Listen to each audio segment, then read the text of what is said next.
Assalamualaikum warahmatullahi wabarakatuh. Selamat pagi anak-anakku semua. Semoga kalian hari ini dalam keadaan sehat walafiat dan selalu mendapat lindungan dari Allah Subhanahu wa Ta'ala. Pada pagi hari ini kita akan belajar mengenai ukuran penyebaran data, yaitu untuk data tunggal.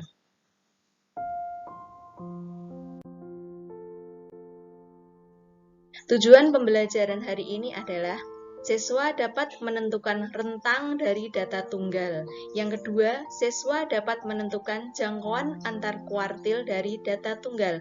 Yang ketiga, siswa dapat menentukan simpangan kuartil dari data tunggal. Yang keempat, siswa dapat menentukan simpangan rata-rata dari data tunggal. Yang kelima, siswa dapat menentukan ragam dari data tunggal. Dan yang keenam, siswa dapat menentukan simpangan baku dari data tunggal. Coba kalian perhatikan gambar di bawah ini. Ini salah satu kemanfaatan dari kita mempelajari ukuran penyebaran data.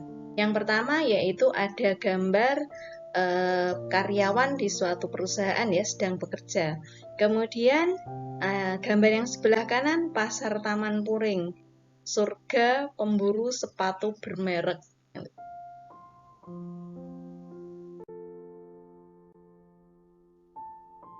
Selanjutnya yaitu pengertian ukuran penyebaran data. Ukuran penyebaran data merupakan nilai yang menggambarkan sejauh mana data cenderung menyebar atau menyimpang dari ukuran pemusatan data. Ukuran penyebaran atau ukuran keragaman pengamatan dari nilai-nilai pusatnya disebut simpangan atau deviation. Makin besar nilai simpangan, penyebaran data makin tinggi atau bervariasi. Dalam dunia industri, variansi digunakan untuk mengukur keragaman performa kerja beberapa karyawan berdasarkan tingkat produktivitasnya. Makanya tadi pada gambar awal tadi kan ada gambar dari karyawan yang sedang bekerja di pabrik. Kemudian saya lanjutkan ya, simpangan baku merupakan simpangan dari nilai rata-rata data yang dapat digunakan untuk mengetahui seberapa jauh penyimpangan produktivitas yang terjadi di industri tersebut.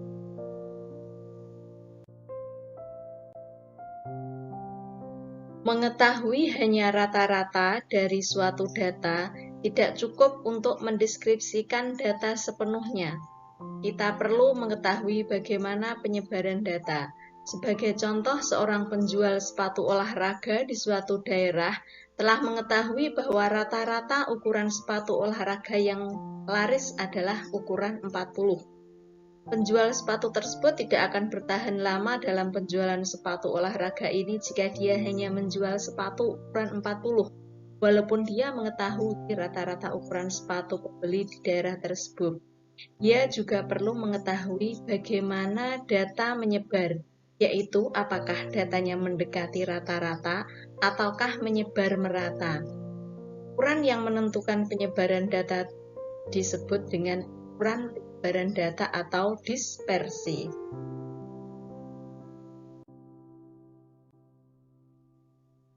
Sekarang yang akan kita bahas yang pertama yaitu jangkauan hamparan dan simpangan kuartil.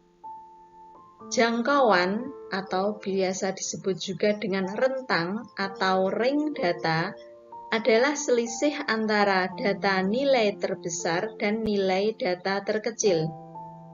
Rumusnya R sama dengan X maksimum dikurangi X minimum. R merupakan jangkauan, X max berarti nilai data terbesar dan X min merupakan nilai data terkecil.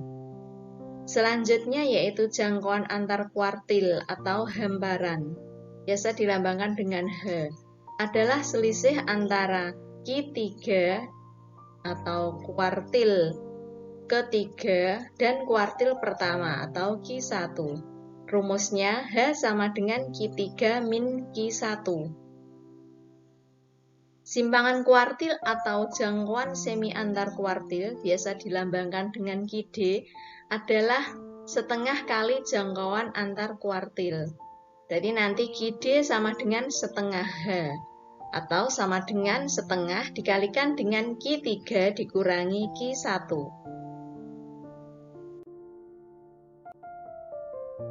Contoh soal yang pertama. Diketahui data 3, 4, 4, 5, 7, 8, 9, 9, 10. Tentukan jangkauan antar kuartil dan simpangan kuartil. Kita lihat untuk penyelesaiannya. Data tadi itu kan sudah urut ya, berarti kita tinggal mencari apa? Median atau kuartil kedua dulu. Berarti data ini kita bagi dulu menjadi 2. Kita hitung dulu ya, 1, 2, 3, 4, 5, 6, 7, 8, 9. 9 berarti nanti tengah-tengahnya pada data ke-5. Nah, setelah itu kita mencari lagi Q1 dan Q3-nya. Q1-nya letaknya di sini. Kalau kita hitung, ini kan 2,5. Ini 1, 2, selisih setengah. Sudah betul. Tidak apa-apa. Kemudian ada Q3. Kayaknya di sini. Kan ini ada 4 ya, dibagi 2. Jadinya kan di sini. Kalau misalkan masih bingung dengan Q1, Q2, Q3, bisa menggunakan rumus interpolasi ya. Nah, itu di situ Q1 sama dengan setengah dikalikan dengan 4 plus 4, sehingga sama dengan 4. Kemudian Q2 sama dengan 7, udah jelas ya ini karena pas. Kemudian Q3 sama dengan setengah kali 9 plus 9, sehingga sama dengan 9. Kemudian kita mencari jangkauannya atau rentang ya. R sama dengan X maksimum dikurangi X minimum. X maksimum data terbesar, nilainya yang terbesar yaitu 10 dikurangi 3. Sehingga hasilnya sama dengan 7. Selanjutnya kita mencari H. H sama dengan Q3 dikurangi Q1. Berarti 9 dikurangi 4 sama dengan 5. Selanjutnya mencari simpangan kuartil. Simpangan kuartil itu setengah H atau sama dengan setengah Q3 dikurangi Q1. Sehingga sama dengan setengah dikalikan 5 sama dengan 2,5. Kita lanjutkan untuk simpangan rata-rata. Simpangan rata-rata atau biasa dilambangkan dengan SR adalah jumlah harga mutlak selisih setiap nilai data X1, XI ya maksud saya, dengan nilai rata-rata atau X bar dibagi banyak data. Banyak data itu N. Dirumuskan SR sama dengan, nah ini ya, sigma dari, sigmanya mulai 1 sampai N, sigma XI min X rata-rata, ini ada harga mutlaknya, per N. Nah, ini kalau simpangan rata-rata tapi ada frekuensinya. Kalau ini kan untuk data kecil ya, kalau untuk data yang besar biasanya ada frekuensinya. Karena kalau ditulis semua nanti terlalu banyak ya. SR sama dengan sigma. Sigma itu berarti jumlah ya, sigma. Sigmanya mulai 1 sampai N. FI dikalikan dengan harga mutlak XI min X bar per sigma I sampai N dikalikan dengan FI.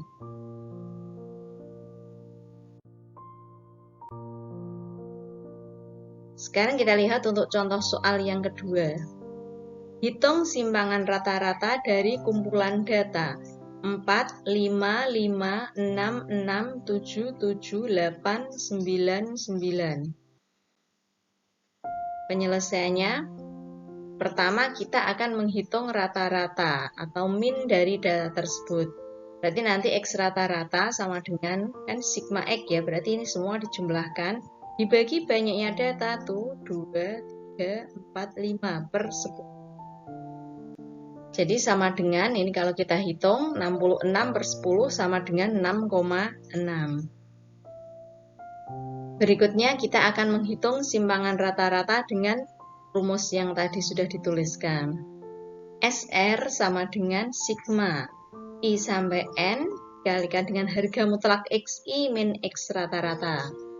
Jadinya nanti ini ya, 4 Harga mutlak dari 4 dikurangi 6,6 ditambah dengan 2 kali 5, kan 5-nya ada 2 ya, makanya ditulis 2 di sini. 2 kali 5 dikurangi ini ya, rata-ratanya 6,6 plus 2 dikali harga mutlak. Ini kan 6-nya 2 kali, makanya ditulis 2 kali harga mutlak 6 dikurangi 6,6 plus 2 kali harga mutlak. Ini ya, 7 dikurangi 6,6 plus, ini 8-nya hanya 1, berarti dibiarkan aja, plus 8 dikali 6,6 plus 2 kali harga mutlak 9 ya, min 6,6 per 10. Sehingga nanti kalau dihitung, kalau harga mutlak itu kan selalu bernilai positif. Jadinya nanti 4 dikurangi 6,6 hasilnya 2,6 plus ini 2 kali 1,6 plus 2 kali 0,6 plus 2 kali 0,4 plus 1,4 plus 2 kali 2,4. Sehingga nanti kalau dijumlahkan semuanya, nanti jadinya 14 per 10. Sehingga sama dengan 1,4. Selanjutnya yaitu ragam atau variansi. Ragam atau varians adalah ukuran seberapa jauh sebuah kumpulan bilangan atau data tersebar. Ragam dari kumpulan data X1, X2, X3, sampai Xn didefinisikan sebagai rata-rata dari kuadrat simpangan terhadap rata-rata atau min, dinotasikan dengan S kuadrat. Rumus dari variansi S kuadrat sama dengan sigma dari I sampai N XI min X rata-rata dikuadratkan per N. S kuadrat merupakan ragam atau varian, kemudian N merupakan banyaknya data, kemudian XI berarti data ke I, kemudian X bar adalah rata-rata hitung atau min.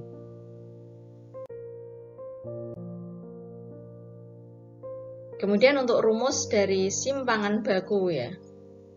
Simpangan baku nama lainnya yaitu deviasi standar. Akar kuadrat dari ragam disebut simpangan baku atau standar deviasi. Dirumuskan dengan S sama dengan akar dari S kuadrat.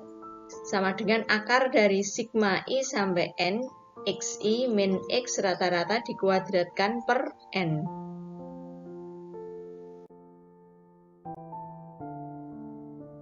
Kita lihat untuk contoh soal yang ketiga. Hitung ragam dan simpangan baku dari kumpulan data 6, 8, 7, 9, 10. Kita lihat untuk penyelesaiannya. Pertama, kita akan menghitung rata-rata atau min dari data tersebut. X rata-rata atau kita bisa juga membaca X bar sama dengan 6 plus 8 plus 7 plus 9 plus 10 per 5.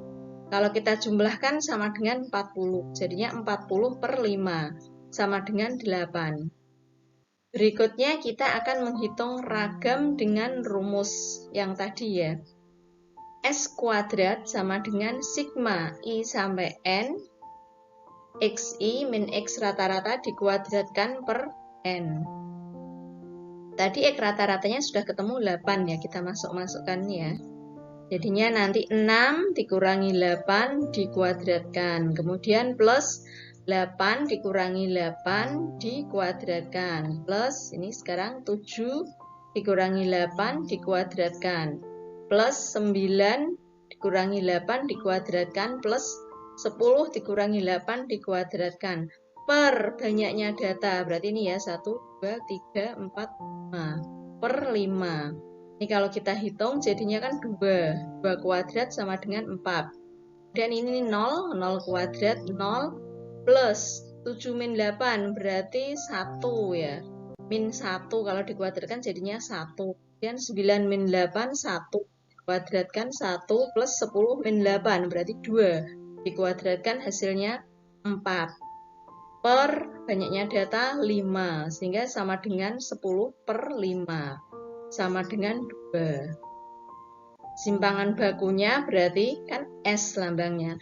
S sama dengan akar dari S kuadrat, sehingga sama dengan akar 2. Nah, agar kalian lebih menguasai materi ini, nah silahkan kalian kerjakan untuk latihan soal berikut ini ya. Diusahakan yang teliti biar nanti tidak salah.